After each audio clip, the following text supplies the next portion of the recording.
Assalamualaikum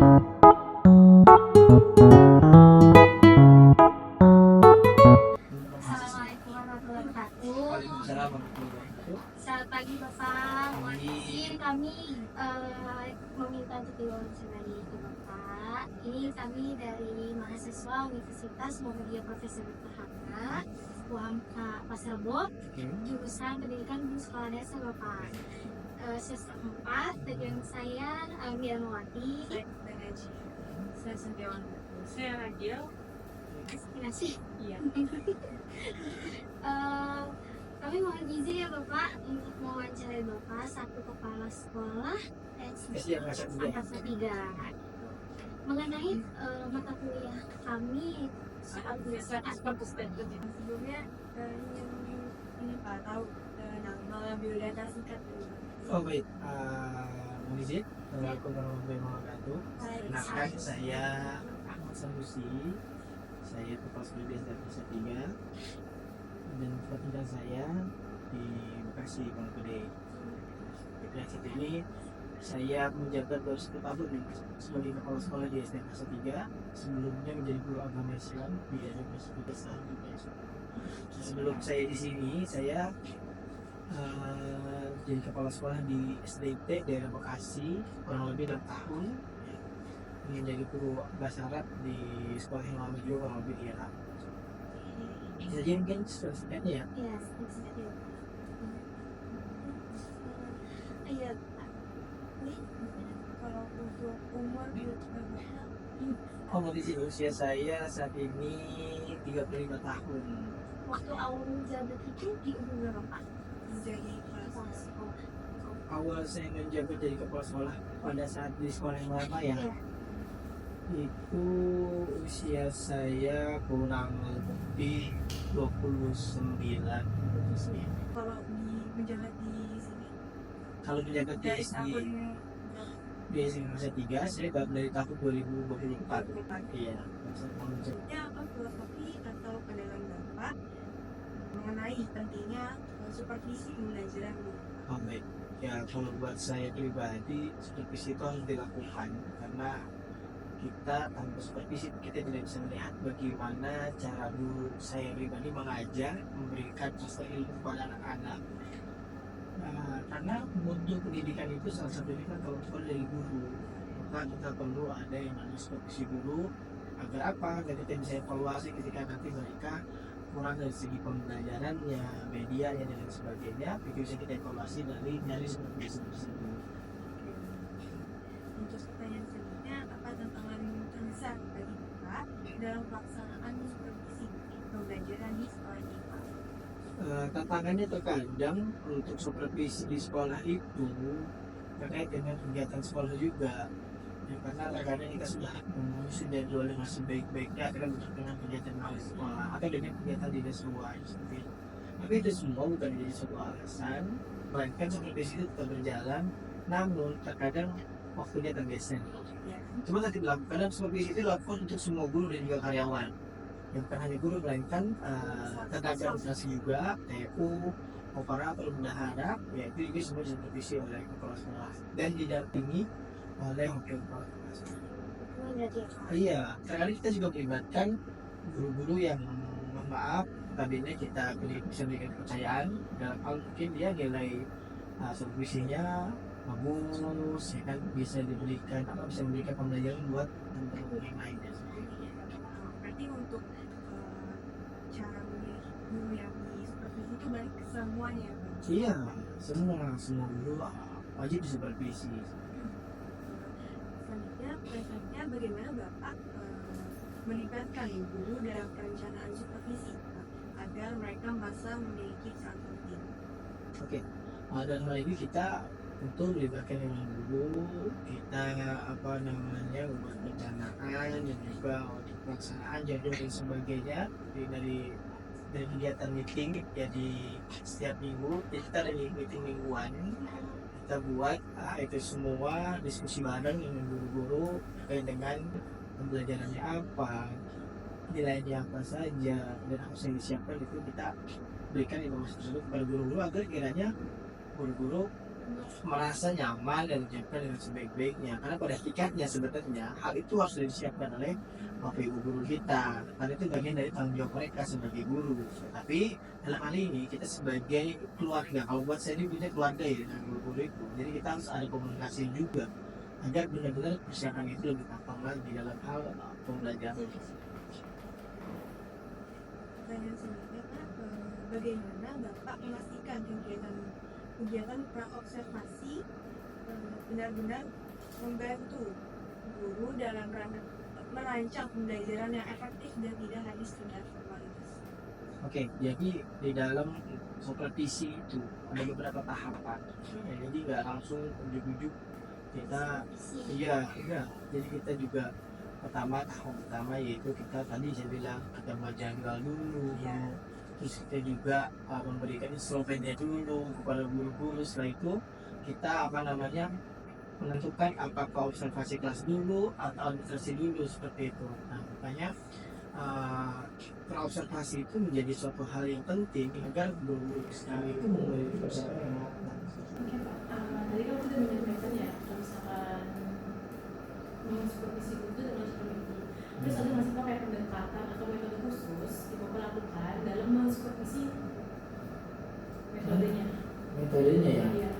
ya kalau kita sih lebih keluarga aja dalam hal ini. Mungkin guru-guru kita ajak diskusi. Kalau misalkan di luar meeting kiranya kurang maksimal, kita panggil satu persatu. Kita lihat diskusi satu persatu terkait dengan apa saja yang ingin disupervisi dan apa yang ingin disiapkan. Seperti itu. Jadi kita panggil satu-satu ke ruangan saya, nanti kita diskusi terkait dengan supervisi tersebut. Itu juga berlaku setelah supervisi. Tindak lanjutnya seperti itu. Kita panggil, oh ini kamu ini kurang di sini loh. Kamu tuh harusnya dimaksimalkan di sini loh. Itu jadi enaknya kita tuh seperti itu, karena nggak semua orang itu kadang-kadang nyaman ketika hal itu disampaikan di ruang meeting. Ya, melainkan juga kita harus punya pendekatan secara personal juga. Nah, itulah pentingnya ya, apa namanya, Adalah bonding ya. bonding antara guru dengan informasi. Oke. Lalu pernah nggak sih Pak kayak pada saat observasi dengan praobservasi terjadi perbedaan? Lalu bagaimana kalau misalnya ada perbedaan kayak observasinya seperti ini tapi pas observasinya beda? Nah, bagaimana Bapak menyikapinya? Dalam hal apa nih perbedaannya? Perbedaannya kayak misalkan Bapak kan tadi kan sudah menyiapkan tahap-tahapannya nih, Oke. ternyata planningnya tidak sesuai pas dilaksanakan. Nah, seperti tadi sebenarnya kayak jadwal yang tadi harusnya misalnya ibu hari Senin karena ada kegiatan atau saya kadang ada meeting, jadi dirubah jadi hari Selasa. Nah, itu semua tadi komunikasi secara personal aja. Iya, jadi zaman sekarang kan apalagi ya, segala sesuatu bisa kita sikapi dengan cepat kan. Nah, WA, komunikasi baik telepon ataupun itu, dan itu semua kita biasanya tidak juga dadakan, melainkan itu semua kita sudah atur dan kita sudah sepakati bersama. Misalkan di dalam observasi atau praobservasi terus kiranya terjadi oleh bentrok, maka kadang-kadang saya juga melibatkan yang tadi saya bilang guru yang lain untuk bisa menggantikan saya, juga seperti itu. Dan itu kan sebenarnya ada perubahan ya. Namun hakikatnya supervisi itu tetap berjalan seperti itu. Dan sejauh ini sih aman juga sih kalau sekarang dengan materi, persiapan di kelas dan sebagainya sih belum berjalan.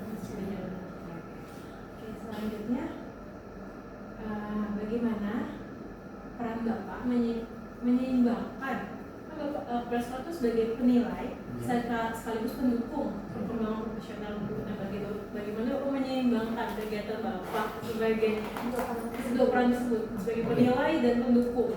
Intinya adalah peran saya adalah hadir untuk mereka sebenarnya. Jadi di tengah kesibukan saya, ya kita juga hadir untuk mereka dalam hal ini. Tidak lepas kontrol dari saya. Kita komunikasi WA juga rutin. Ketika saya lagi rapat keluar kota atau mungkin keluar ke sekolah lain, saya harus hadir bersama guru-guru. Dalam hal ini mungkin kita tegur sapa, kita ngecek mereka di kelas, kita buat mereka senyum. Itu kan bagian dari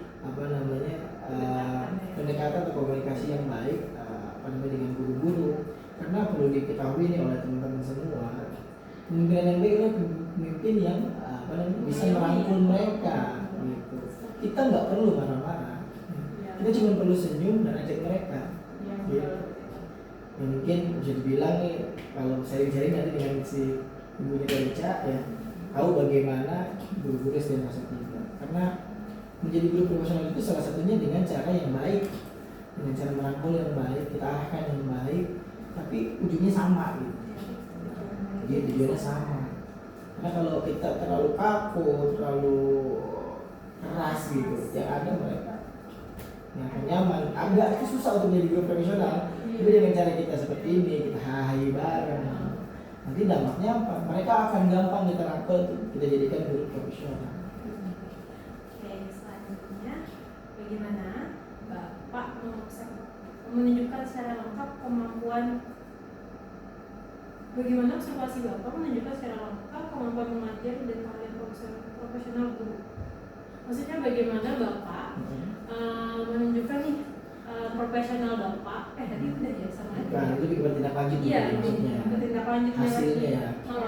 Jadi ketika tadi sampaikan ketika mungkin seorang guru yang sudah observasi, sudah supervisi, nah itu nanti hasilnya akan kita beritahukan apa saja yang mungkin menjadi kelebihan dan kekurangan guru tersebut, dan itu menjadi penilaian yang ada di sini, di instrumen ini. Kita akan lihat nanti guru ini bisa nggak sih cara membuka kelas yang benar. Gak semua bisa loh ya, apalagi kalau diperhatiin sama kepala sekolah. Nah, sekarang kadang yang tadinya contohnya tadi harusnya kan assalamualaikum dulu kan dia nggak dapat. Kadang-kadang hal seperti itu terjadi di dalam supervisi kelas ya. Dia mungkin lupa bahwasannya anak tuh perlu dikasih semangat dulu dong. Kadang-kadang karena ada saking tegangnya buka kelas, pembukaan langsung mulai materi. Padahal anak-anak butuh yang namanya speaking, ya kan? Anak-anak butuh yang namanya ditegur sapa dulu. Gimana kabarnya nak?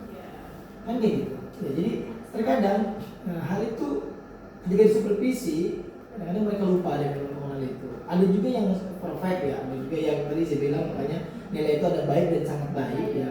Karena memang sih terlihat perbedaannya.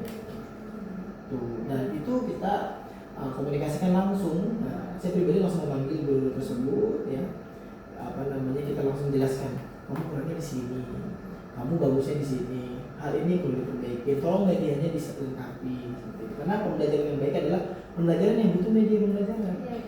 Jadi jangan cuma kita ngajar-ngajarnya metode ceramah itu udah nggak, mohon maaf ya, masih bisa dipakai, cuman kalau untuk zaman sekarang itu sepertinya lebih banyak anak-anak yang berperan aktif gitu.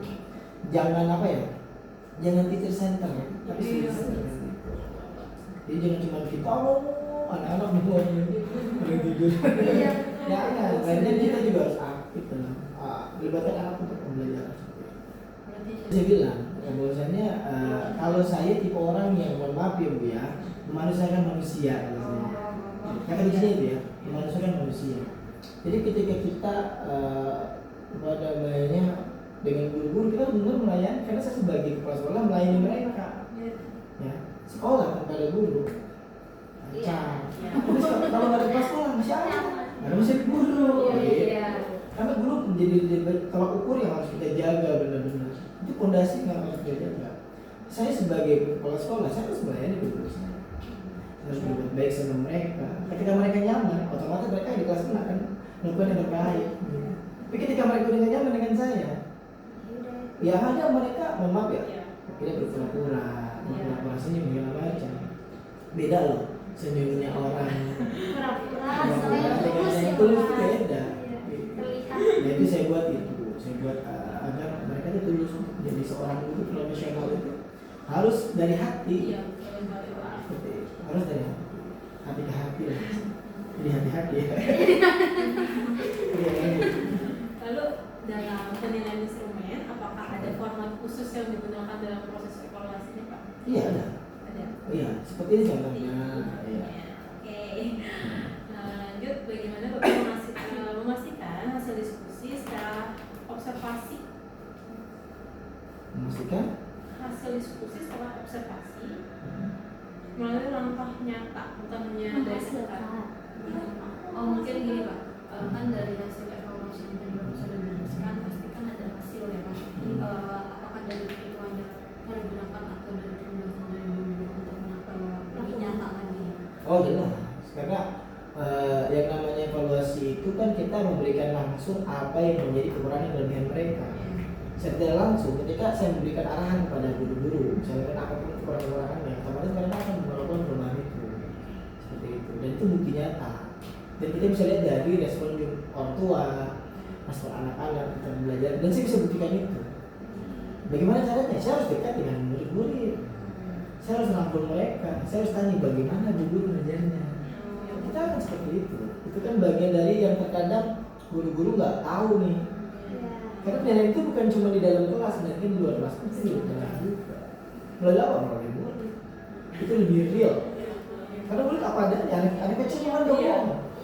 Gitu ya. Betul sekali. Oke Pak, pertanyaan selanjutnya akan dijawab oleh Mira Mawati. Ya, baik. Bagaimana perbedaan dan persamaan hasil supervisi dari beberapa guru menurut Bapak? Tadi kan ada 3 guru ini ya yang disupervisi. Apakah ada perbedaan dan persamaan yang Bapak lihat gitu? Kalau perbedaannya gimana? Persamaannya gimana? Oh jelas. Yang namanya sudah penilaian itu pasti ada perbedaan. Sangat baik dan baik itu jadi perbedaan. Dalam hal ini perbedaan itu kita bisa lihat dari tadi. Ketika mereka melakukan pembelajaran supervisi kelas atau administrasi, ya bahasanya gini, antara guru satu dengan yang satu, ada yang lengkap, ada yang enggak, administrasinya kan gitu. Ya tadi cara mereka membuka pembelajaran ada yang bagus, lengkap, ada yang tidak. Nah, itu kita menjadi perbedaan yang mana nanti kita akan sandingkan perbedaan itu. Seperti itu. Kita ambil poin-poin baiknya dari guru ini seperti ini kita ambil juga. Karena secara tidak langsung ketika saya supervisi guru, saya sudah belajar juga. Oh, ilmu ini bisa loh saya sandingkan ke guru ini yang mungkin dia belum bisa seperti itu. Apakah pendekatan supervisi yang Bapak lakukan itu berbeda pada setiap guru? Jika ya, itu seperti apa? Oh, kalau guru sama semua, tidak ada perbedaan. Yang beda itu mata pelajarannya aja. Iya. Betul. Berarti dalam pendekatannya semua sama rata. Semua sama rata. Walaupun yang dibutuhkan dari setiap guru itu berbeda, misalnya guru ini membutuhkan pendekatan di arah digital gitu, sedangkan guru yang lain dia lebih ke pembukaan suasana kelasnya gitu. Pendekatan yang Bapak lakukan itu tetap sama. Karena dalam supervisi itu kan menyeluruh, jadi tidak bisa kita bedakan. Kalau itu kan lebih kepada teknik ya, teknik mengajar, teknik dia mau melakukan supervisi itu silakan saja berbeda, cuma pada hakikatnya penilaian tetap sama. Poin-poin yang nilainya sama.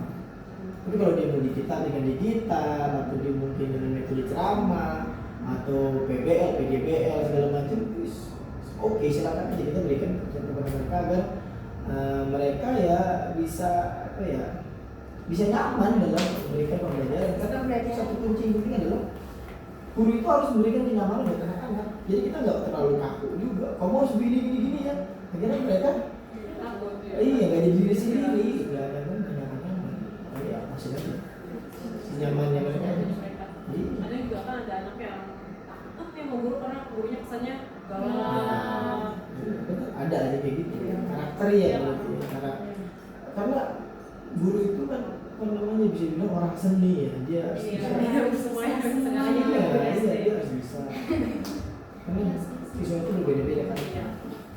Dan sudut pandang yang mereka juga melihat guru juga pasti berbeda-beda.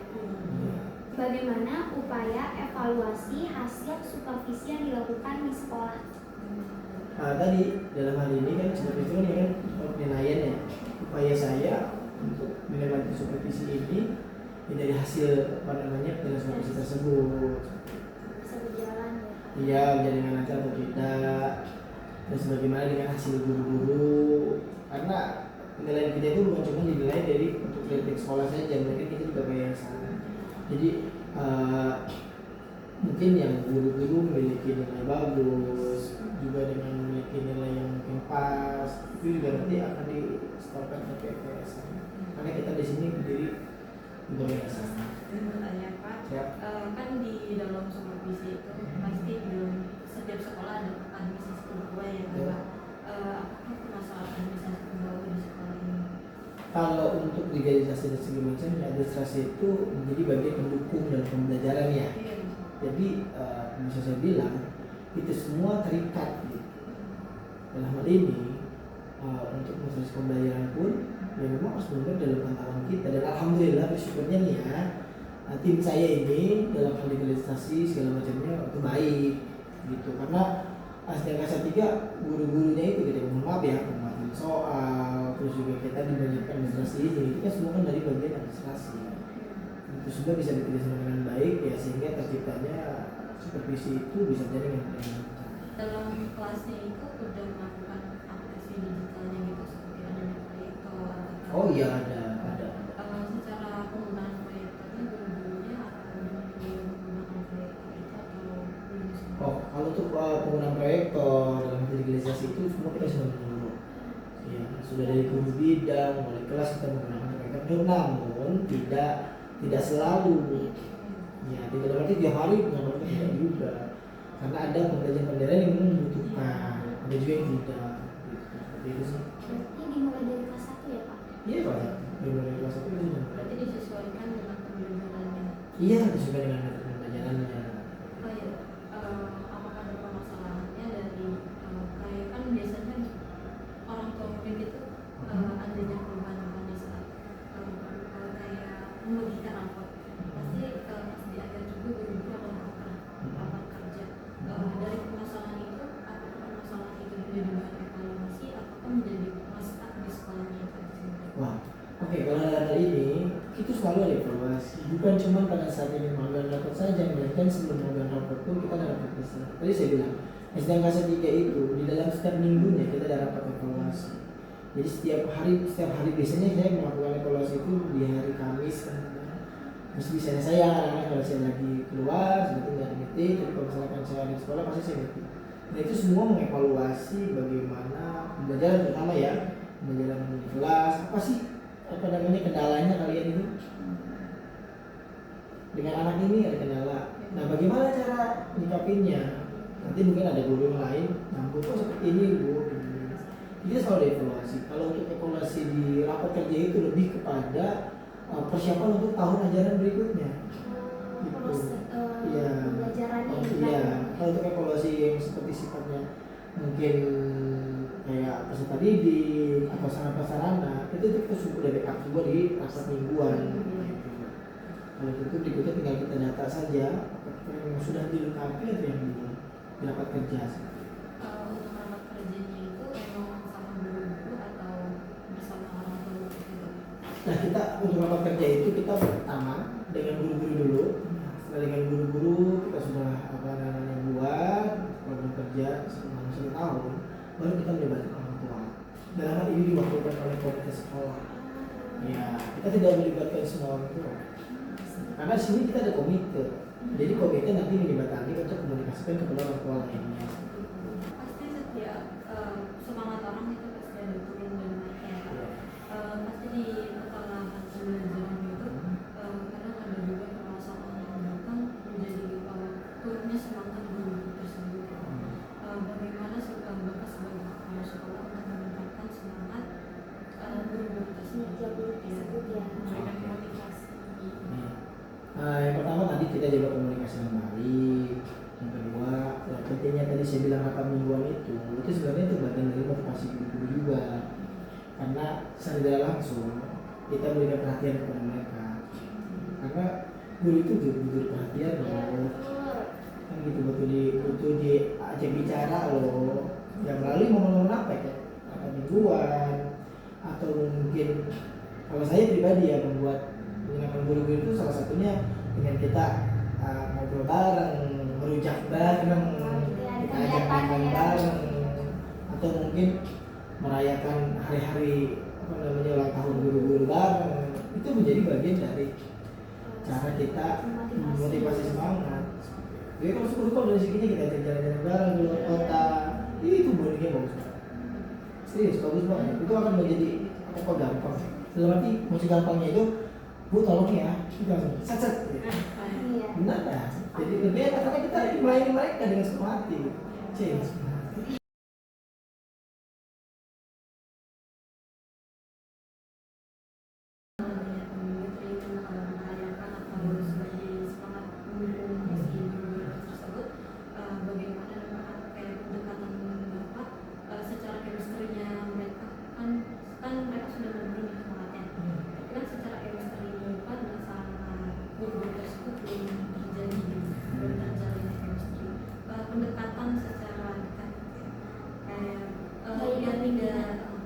melihat kepemimpinan Bapak seperti apa untuk menyikapi orang-orang yang tidak udah disemangatin tapi tidak semangat.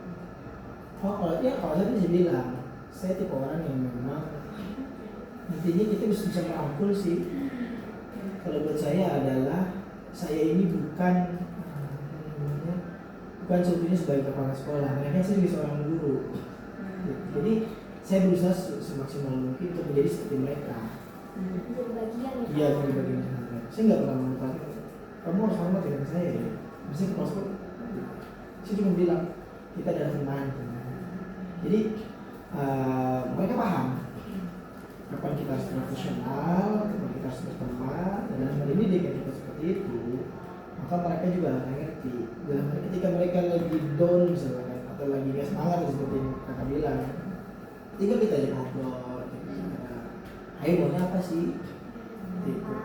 Jadi ya ajak ngobrol aja, insya Allah itu semua apa yang namanya bisa diatasi dengan baik. Karena yang namanya manusia itu ya pasti naik turun ya, tadi dibilang turun. Kadang-kadang dia lagi ada masalah di rumah, gitu kan udah keluarga ya.